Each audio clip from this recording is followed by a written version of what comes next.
یا ایها الذین آمنوا لا تخونوا الله، تاسې خیانت مه کوئ د الله او د رسول سره، وتخونوا اماناتکم، او خیانت مه کوئ په خپلو امانتونو کې او تاسې پوهیږئ. کله چې طالبانو غزوة الاحزاب لاړو که نه، کافران وتښتېدل. دلته یوه مدینه منوره کې یو قوم یهود ول بني قریظه او د رسول الله سره عهد کړی و، عهد یې کړی و. کله چې هغه مشرکین را روان سول مکې ته، مدینې ته، نو دا بني قریظه هم عهد د نبي علیه السلام عهد مات کړ، ځکه دوی دا ورې داسې یقین درلوده چې رسول الله خو دا ورې له منځه ځي. هغه الله هغوی مات کړل. چې هغوی مات سول، بني قریظه دلته پاتې سول. نبي علیه السلام کور ته چې راغی د غزوې خندق نه، نو دا زغره او شیان یې کېښودل، په سر باندې اوبه اچولې وې چې جبریل علیه السلام الله ورته راولېږه. وی چېرته؟ وی الله وایي چې ما تر اوسه وي هغه جبریل علیه السلام ورته ویلي ما تر اوسه د جنګ اسباب نه دي خلاص کړي. وی الله وایي چې روان سي. وی چېرته روان سو؟ بني قریظه ته. جنګ لا څنګه چې هغوی وتښت، بس طالبان نبي علیه السلام بني قریظه ته روان سو د صحابو سره. محاصره یې چې محاصره یې کړو، محاصرې 21 شپې دوام وکړ یا 15 شپې، اختلاف د روایتونو ده. نو بیا دوی غوښتنه وکړله چې هغه د ابولبابه موږ ته راولېږئ، د سعد ابن معاذ په حکم را نازل سي. سعد ابن معاذ به هغه کو تاسو ته، که دی خو د مدینې سړی و او یو څه مخکې له یهودو سره هغه پاتې سوی له اسلام نه مخکې، دی به ضرور لیکي چې تاسو کې څه کومه فیصله وکړم هغه. نو دوی په دې رضا سول چې صحیح ده. دوی کلاو کې ول که نه، کلا یې محاصره کړې وې. دوی ورته ویلې چې موږ ته ابولبابه راولېږه، ابولبابه ابن عبدالمنذر. هغه چې ورولېږه نو دی ورغی. نو چې ورغی هغوی ورته ویلې د یهودانو بني قریظه وایي موږ که د سعد ابن معاذ په حکم ورسره ومنو، لا یې منلی نه و، که ورسره ومنو نو موږ سره به څه کېږي. هغه داسې ورته وکړل، یعنې اللهلیم. څنګه چې داسې وکړل طالبانو، دستي دی پوه سو چې ما الله سره خیانت وکړ. له همدغه جې نه طالبانو را روان سو مسجد نبوي کې او پایې پسې ځان وتړه. زړل یې طالبانو، هېڅ خوراک یې نه کو. نو تقریبا 7 ورځې ووتلې، 7 ورځې بعد راوغورځېده، بېهوشه سو، خوراک چی نه وکړه. ستې ویلې ما به نه خلاصوي تر څو چې رسول الله را نسي، ما خپله خلاص نه کي.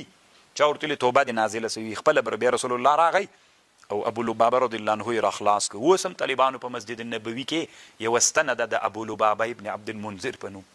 الله طالبانو صحابو ته دومره تقوا نصیب کړې وه چې یوه هغه کار به ترې نه وسو. بیا یې دستي وي څنګه چې هغه میدان دا اشاره مې ورته وکړه، لا مې له غجې نه پښې نه وي ایسته کړې، زه پوه سوم چې ما خیانت وکړ. یا ایها الذین آمنوا لا تخونوا الله والرسول وتخونوا اماناتکم وانتم تعلمون. طالبانو ورونو یهود وپېژنئ. و یو یهودی مدینې منورې ته راغلی و تېر کالو لکسې. د مدینه منوره کې یوه ونه کېښودلې وي، دا ونه به میوې ته چې رسیږي مدینه به دې مونږي. ټوکه یې مه بلئ طالبان. همدغه بني قریظه مدینه کې اوسېدل، همدا چې دوی اوسېدل. بیا سعد ابن معاذ ټول ووژل طالبانو، هلته په سوونو ټولې کندو ته اچولي، وژلي دي طالبان.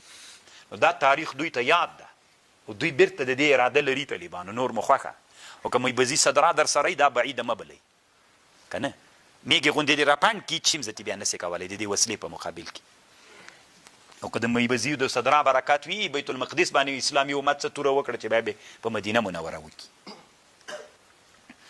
واعلموا انما اموالكم واولادكم فتنه وان الله عنده اجر عظيم. يا ايها الذين امنوا ان تتقوا الله يجعل لكم فرقانا ويكفر عنكم سيئاتكم ويغفر لكم والله ذو الفضل العظيم. واذ يمكر بك الذين كفروا کچرتا مکرو چلو ک پتا کسانو چې یا نا و اذكر ذکرک از کیسه به درته وکم طالبانو داسې چلو. نبی علیہ السلام چې د ملګري په ډېرېدلو سول د مکې مشرکین په دارالندوه کې راجمع سول، اعلان یې وکړ چې نن د رسول الله په هغه باندې یوه قاطعه فیصله کوو. فیصله دا وشوله طالبانو ورونو چې نبي صلی الله علیه وسلم ته یې ویلې. نو دوی راغلل دارالندوې ته، چې دارالندوې ته ننوتل د دوی پارلمان د ابلیس یو ډېر ښه کتاب هغه جوړ کړی ده، دا ابوالحسن نه هغه جوړ کړی دا یو عنوان د طالبانو. یو شاعر تیر سوی دی په پاکستان کې، اقبال لاهوري، یو عنوان دا پارلمانو ابلیس. دا پارلمانونه اوس نه دي طالبانو، دا د ابلیس پارلمانونه دي، شیطان مرکزونه ول. الله عز وجل دې بیا افغانانو ته نه راولي. خو طالبانو الله دې موږ دعا هلته قبلوي چې موږ هم علمي مخ ته لاړ سو. بیا یعنې په دې علم عمل وکړو.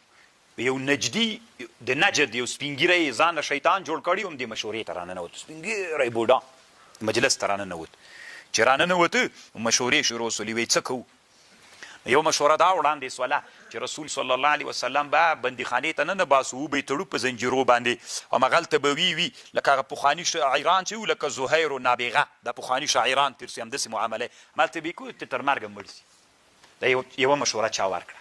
نو دا نجدي ورته ویلې، د شیطان ورته ویلې، د نجدي په شکل ده ورته ویلې نه دا ښه رایه نه ده، دا هېڅ ګټه نه کوي، او دا تاسې چې بند کوئ وځي دا بېرته ملګري پیدا کوي. بل سړي مشوره ورکړله، وي داسې چل به وکړو وبه یې سړو، مکې نه به یې وسړو. نو دا مشوره باندې خبرې کولې، ده ورته ویلې نه دا هم ښه مشوره چې وی سړی دا خو نور هم کار درته خرابوي، هلته چې بل چېرته لاړ هلته لا ملګري ډېرېږي. نو ابو جهل ویلې زه به یو مشوره وکړم. وی کومه مشوره؟ وی داسې چل به وکړو رسول علیه السلام چې د شپې ویده ټول به کوټې ته پې ورننوځو، او دا کوم د قریشو چې کوم قومونه دي خپل منځ کې نور قومونه، هر یو به هغه مشر به توره داسې پورته کړو، هر یو به یو دم داسې ووهو، هر یو دم چې هر یو ووهي تی به څنګه سي؟ مړ به سي، تی به وینه په ټول، تی به بني مطلب به یې له موږ نه وینه غواړي، وینه به یې په ټولو تقسیم کړو، لږ لږ شی به راورسېږي ور به یې. نجدي څه ورته ویلې؟ وی دا ډېره ښه رایه ده. په همدې فیصله وسوه چې په دې فیصله وسوه. جبریل علیه السلام نبي علیه السلام ته راغی، وی په دې فیصله دارالندوه کې وسوه، ووځه. نبي علیه السلام غارسه ورته روان سو. ابو بکر صدیق رضی الله عنه ورسره و، او هغه ته یې ویلې علي صاحب ته چې ته چېرته څمله، د طالبانو د هغه په جای باندې څمله ده د نبي علیه السلام. دوی سهار چې راغلل طالبانو ورونو چې ګوري علي رضی الله عنه د نبي علیه السلام په جای پروت ده، علي هغه نسته. نبي علیه السلام ورته ویلي چې تا ته څه نه وایو نه څه درته ویللی سي. نبي علیه السلام نه و علي صاحب پوښتنه یې وکړه بیا چېرته دی ویې نسته. طالبانو پلټنې شروع کړلې. وَإِذْ يَمْكُرُ بِكَ الَّذِينَ كَفَرُوا لِيُثْبِتُوكَ، یاده که هغه وخت چې مکرونه یې جوړول په تا باندې هغه کسانو چې کفر یې کو، لیثبتوک چې تا وتړي په پړو یا دې مړ کي، او یخرجوک ویمکرون دوی چلونه جوړول، ویمکر الله والله خیر الماکرین، الله خیر د ماکرینو ده. دا طالبانو داسې نه ده چې د اسلام دا اوله ورځ وله، دا طالبانو تکرار سوي. د موږ والد رحمه الله ویلې چې کله نوي افغانستان باندې کمونستان واکمنان سول، هغه هم وچ کافر ول طالبان، خلقیانو پر جمعیان بیا هلته ښه علما ټول شهیدانول. د موږ مشر تره چې و شیخ عبدالقدوس نور الله مرقده، نو طالبانو هغه د خپل وخت یو له لویو علماو د افغانستان نو هغه بیا مهاجر سو، نو بیا په جای باندې وایي زه څملاست تلمه. نو د کاپیران به راغلل، کړکۍ نه به یې راکتل چې ته ودرېد ځای سته که نه، زه به هلته ومه وایي. ډېر وخته پورې